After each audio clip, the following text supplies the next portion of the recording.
नमस्कार मित्रांनो, न्यू मधुर मराठी या चॅनलमध्ये आपलं स्वागत आहे।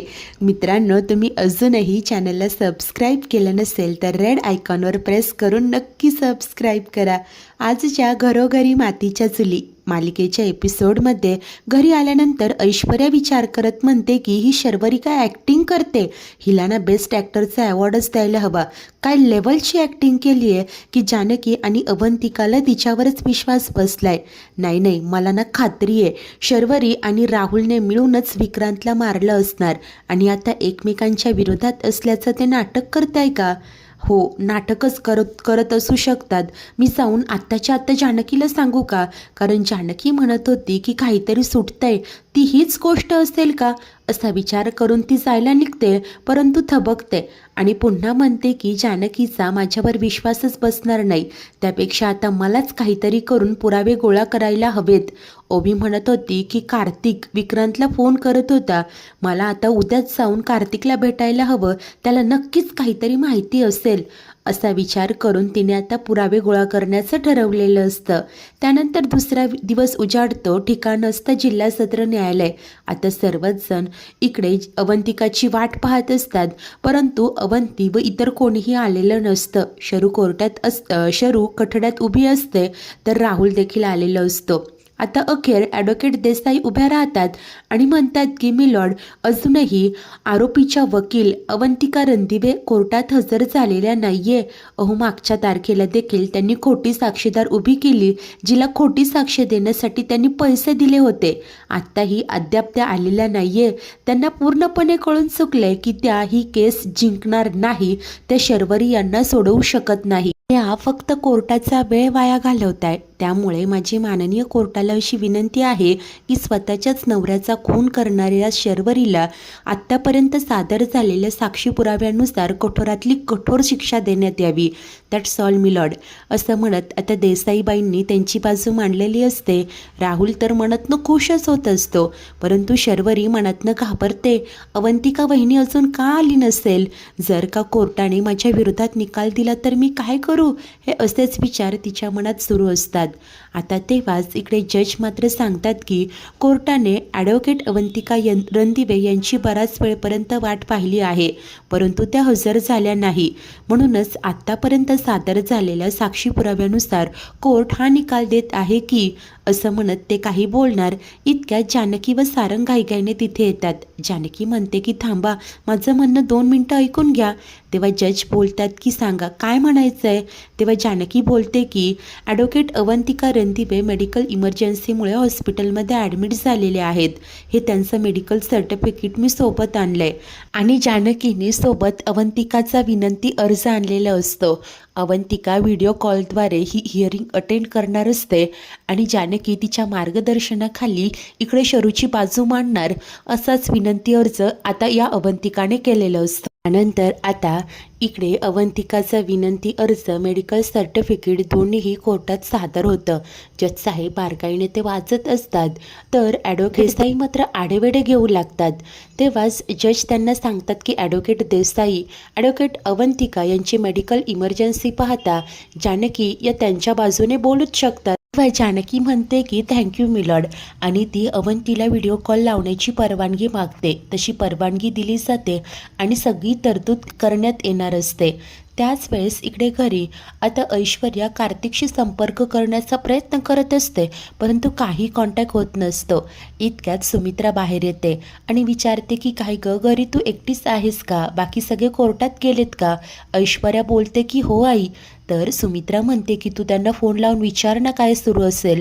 तेव्हा ऐश्वर्या आता फोन करते, परंतु कोर्टात कारवाई सुरू असल्याने कोणी तिचा फोन उचलत नाही। तेव्हा ऐश्वर्या सांगते की आई, ती लोक फोन उचलत नाहीये, कोर्टाबाहेर आल्यानंतर कळवतीलच ते। तेव्हा दुःखी होऊन सुमित्रा बोलते की माझ्या हातात तरी काय आहे ग, मी जाऊन देवाकडे प्रार्थना करते की माझ्या शरूची निर्दोष मुक्तता कर, आणि ती तिथून निघून जाते। तेव्हा ऐश्वर्या मनाशी म्हणते की आई, गुन्हेगाराला शिक्षा तर होणारच, बघूया आता आज कोर्टात काय होतंय ते. आता त्याच वेळेस इकडे कोर्टात अवंतिका हॉस्पिटलमधूनच ही प्रोसिडिंग अटेंड करत असते. सौमीही तिच्या बाजूला बसलेलं असतो. सर्वात आधी ती कोर्टाची माफी मागते, म्हणते की माझ्या तब्येतीमुळे मला तिथे येता आलं नाही. तेव्हा जज सांगतात की हरकत नाही, तुम्ही कारवाईला सुरुवात करा. एका स्क्रीनवरून अवंतिकाचा चेहरा सर्वांना दिसतच असतो. तेव्हाच इकडे ॲडव्होकेट देसाई उठतात आणि म्हणतात की ॲडव्होकेट अवंतिकाने जी साक्षीदार सुनेना मागच्या वेळेला कोर्टात उभी केली होती, त्यांनी स्वतःची साक्ष दिली आहे, त्या शर्वरी यांच्या विरोधात बोललाय, त्यामुळे अवंतिका यांच्याकडे सिद्ध करण्यासारखं काही उरलंय असं मला तरी नाही वाटत. तेव्हा अवंतिका बोलते की ॲडव्होकेट देसाई, मला ना तुमचं सर्वात आधी अभिनंदन करायचं होतं, आज तुमच्या लग्नाचा वाढदिवस आहे ना. तेव्हा त्या गोंधळतात, नाही म्हणून सांगतात. तर अवंती बोलते की मग मुलांचा वाढदिवस असेल. ॲडव्होकेट देसाई नकार देतात आणि का असं का विचारताय असा प्रश्न करतात. तेव्हा अवंती म्हणते की अहो, तुम्हाला ही केस संपून घरी जायची खूपच घाई झालेली दिसते, मला असं वाटलं की काहीतरी सेलिब्रेशन असेलच तुमच्या घरी. हे ऐकताच कोर्टात इतर सर्वच जण हसायला लागतात. जज मात्र ऑर्डर म्हणत सर्वांना गप्प करतात आणि अवंतिकाला सांगतात की इथे फक्त केसशी संबंधितच मुद्दे मांडा. अवंतिका म्हणते की सॉरी मिलॉर्ड, तुम्ही दिलेल्या ऑर्डरप्रमाणे मिस्टर राहुल यांना कोर्टात हजर राहायला सांगितलं होतं. मी त्यांना विटनेस बॉक्समध्ये येण्याची परवानगी मागते. तेव्हा जज ती परवानगी देतात. राहुल हाजीर हो अशी घोषणा होताच हा राहुल मुकाटाने येऊन कटड्यात उभा राहतो. शरू मात्र त्याच्याकडे आता पाहत असते. तिला मनातनं राहुलची चीड येत असते.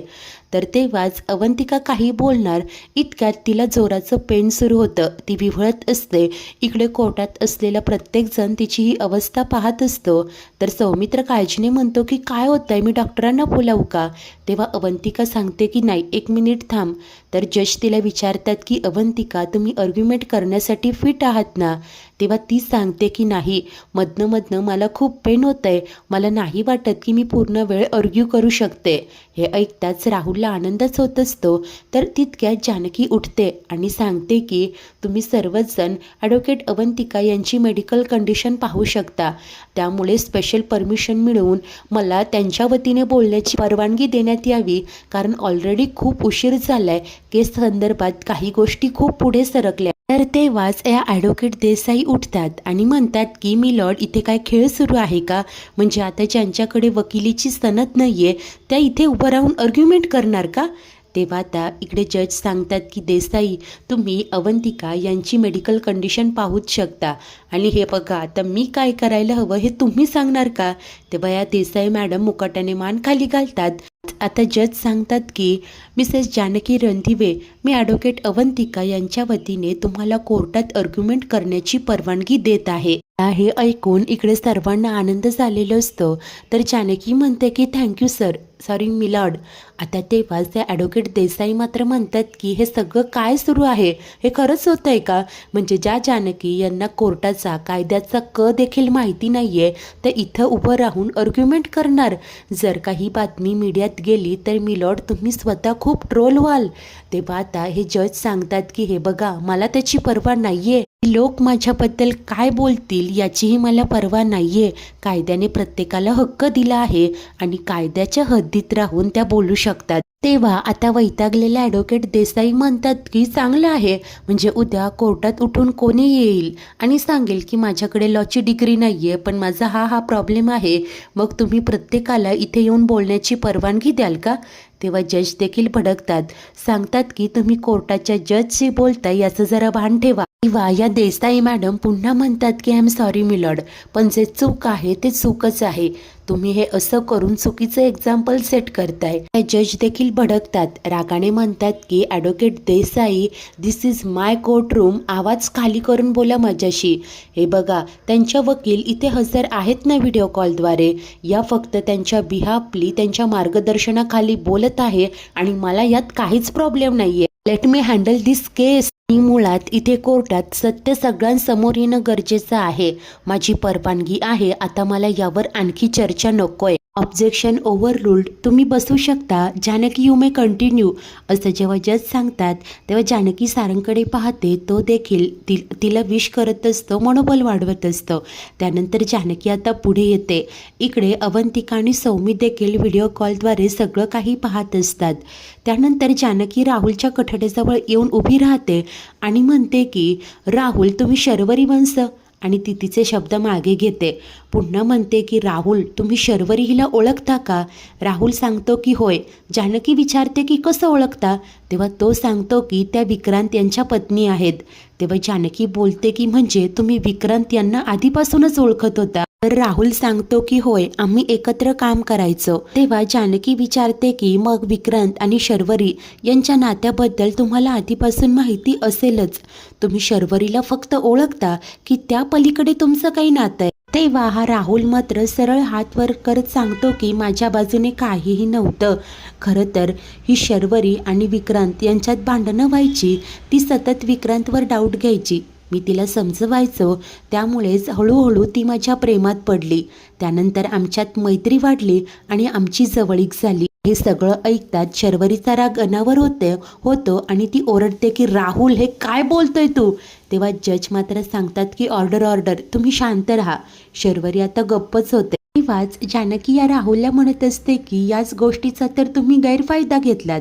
म्हणजे तुम्हाला माहिती होतं की शर्वरी व विक्रांत यांच्या नात्यात प्रॉब्लेम सुरू आहे आणि तुम्ही ते गैरसमज वाढवत गेला आणि शर्वरी हिला स्वतःच्या प्रेमात पाडलं. आणि इतकंच नाही तर शर्वरीला तुम्ही लुबाडलं, वेळोवेळी तिच्याकडून पैसे घेतले.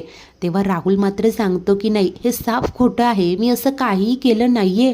तेव्हा जानकी कोर्टात सांगत असते की जज साहेब, शर्वरी यांच्या अकाउंटवरून राहुल यांच्या अकाउंटमध्ये वेळोवेळी पैसे ट्रान्सफर होत होते. या सगळ्याचे बँक स्टेटमेंट मी ऑलरेडी कोर्टात सबमिट केलेत. आता तेव्हाच तिथे असलेला तो लिपिक संदर्भातले सगळे पुरावे ते एन्व्हलप जज साहेबांकडे देतो. जज हे सगळे पुरावे पाहत असतात. इकडे हॉस्पिटलमधून अवंती आणि सौमित्र देखील व्हिडिओ कॉलद्वारे लक्ष ठेवूनच असतात. त्यानंतर आता जानकी या राहुलला विचारते की विक्रांतला तुमच्या नात्याबद्दल कधी कळालं होतं? तेव्हा तो सांगतो की काही दिवसांपूर्वीच. तर जानकी म्हणते की जसं काही दिवसांपूर्वी विक्रांतला हे कळालं होतं, तसंच तुम्ही त्यांच्या नावे मार्केटमधनं लोकांकडनं पैसे उधार घेतले हे देखील कळालं होतं. ही गोष्ट विक्रांतला अजिबात आवडली नव्हती. त्यांनी तुमच्याकडे त्यांचेच पैसे मागितले आणि जर पैसे दिले नाही तर पोलिसात देईन अशी तुम्हाला धमकी दिलीत ना. एवढंच नाही तर तुम्हाला शर्वरीपासून दूर जाण्याची ताकीद देखील दिलीत. आणि त्यानंतर मात्र तुम्ही अस्वस्थ झालात, कारण शर्वरीसारखी सोन्याचं अंड देणारी कोंबडी तुम्हाला हातची जाऊ द्यायची नव्हती. आणि अर्थातच तुम्हाला विक्रांतचे पैसे देखील परत करायचे नव्हते.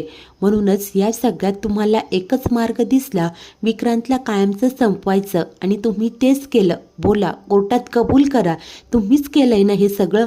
असं जेव्हा जानकी विचारत असते तेव्हा राहुल सांगतो की मिलॉर्ड, या काहीही बोलताय. आणि जर काही असं असतं तर मग त्या हतोडीवर माझ्या हातांचे ठसे असते ना. आता हे ऐकताच जानकी क्षणभर विचार करते आणि लगेच बोलते की 1 मिनिट, तुम्ही तर कोर्टाच्या कुठल्याच हिअरिंगला हजर नव्हता. मग तुम्हाला कसं कळालं की मर्डर वेपन हतोडी आहे ते? आता मात्र हा राहुल पुरता अडकलेला असतो, कोंडीत पकडला गेलेला असतो. जज देखील त्याच्याकडे पाहू लागतात. मित्रांनो, आजचा एपिसोड इथेच संपतो. तर पुढील भागात आता अवंतिका न्यायाधीशांकडे एक डेमॉन्स्ट्रेशनची परवानगी मागते, ज्यात एक पुतळा उभा केलेला असतो, ज्याची उंची विक्रांतच्या उंची एवढीच असते. आणि शर्वरीकडे तो हतोडा दिला जातो. शर्वरी या पुतळ्याच्या डोक्यात मारण्याचा प्रयत्न करत असते, परंतु शर्वरीची उंची तिथपर्यंत पोहोचत नाही. ती टाचा उंचावून मारत असते. तेव्हा आता इकडे जानकी सांगते की आपण सगळ्यांनीच पाहिलं की शर्वरी यांनी टाचा उंचावून हतोडीने मारण्याचा प्रयत्न केला, परंतु ज्या फोर्सने विक्रांतला मारलंय तेवढा फोर्स बसला नाहीये. आणि त्यानंतर आता या राहुलला बोलावलं जातं आणि बरोबर आता राहुल जेव्हा मारायला जातो हे सिद्ध झालेलं असतं की राहुलनेच विक्रांतचा खून केलाय. मित्रांनो, आता खूप छान पद्धतीने शक्कल लढवून इकडे अवंतीच्या मार्गदर्शनाखाली जानकीने रणबीरने राहुलला एक्सपोज केलेलं असतं. तुम्हाला एपिसोड कसा वाटला? आता राहुलला शिक्षा होईल का? इकडे शर्वरी आता निर्दोष मुक्त होऊन घरी परत येईल का? रणदिवेंच्या घरातलं हरवलेलं सुख कसं परत येईल? सगळे कसे पुन्हा आनंदी होतील?